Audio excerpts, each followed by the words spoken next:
In US, highest income groups, Hindus, most educated, Hindus, lowest crime rate, Hindus, least divorce rate, Hindus, giant tech CEOs, Hindus.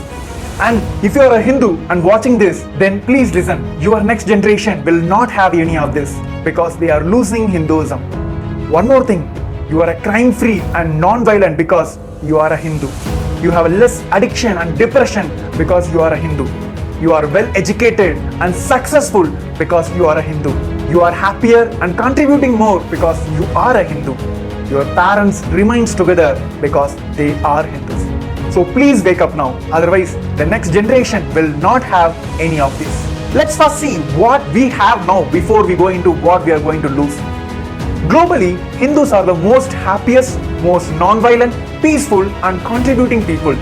In US, Hindus make up only 1% of the population but have made significant contributions to various sectors and they are the most successful in their respective fields. Of course, income is one of the ways to measure who is more successful than others.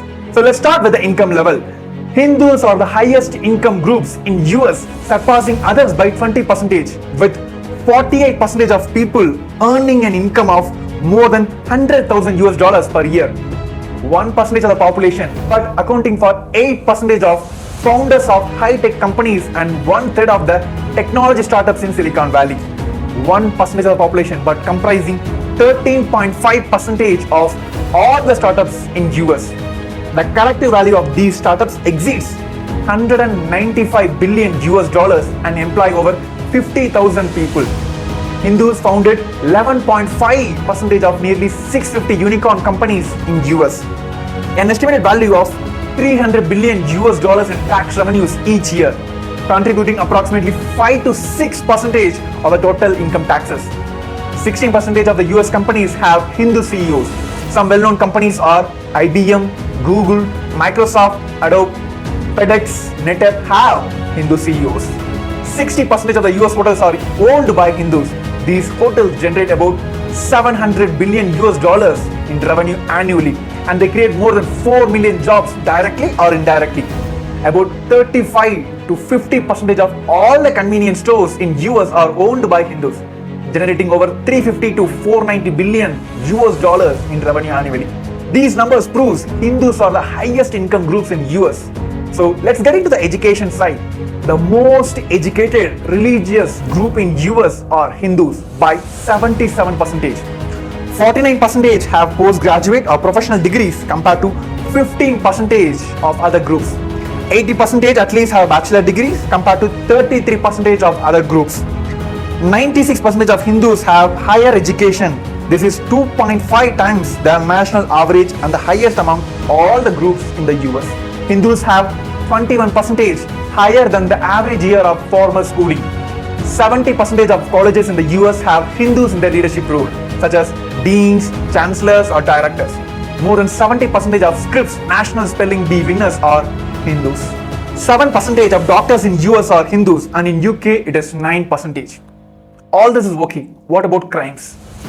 Less than 0.2% of UN prison population are Hindus. It means the crime rate among Hindus is 1/20 of the other groups.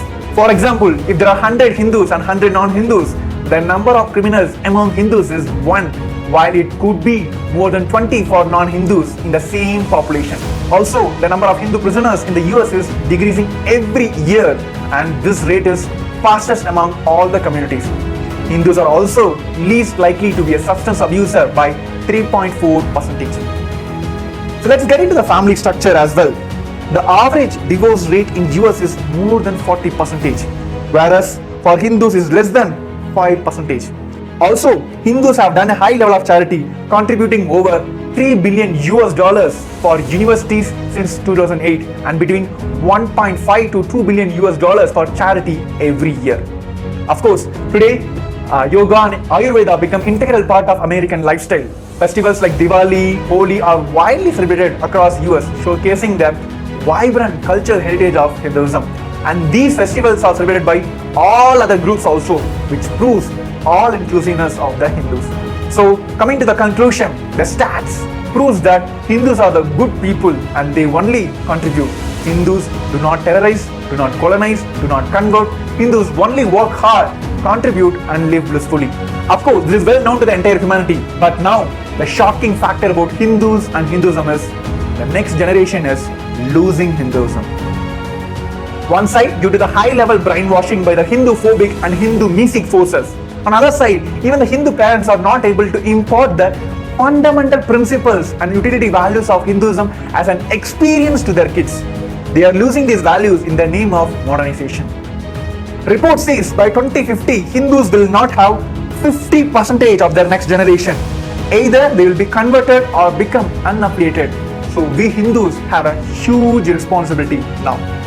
Just to protect, preserve and revive the greatest utility values of Hinduism, the supreme founder of Hinduism, Bhagavan Nityananda Parameshivam, the living incarnation of Paramashiva, has revived Kailasa, the sovereign nation for Hindus. Hinduism has already enriched entire planet for millennia, and we Hindus are not done contributing it. Now, with the grace of supreme founder of Hinduism and through Kailasa, we can do it again, and this time contribute even more to humanity. So Hindus, we should not lose our next generation. We have a lot more to contribute to the humanity. Thank you.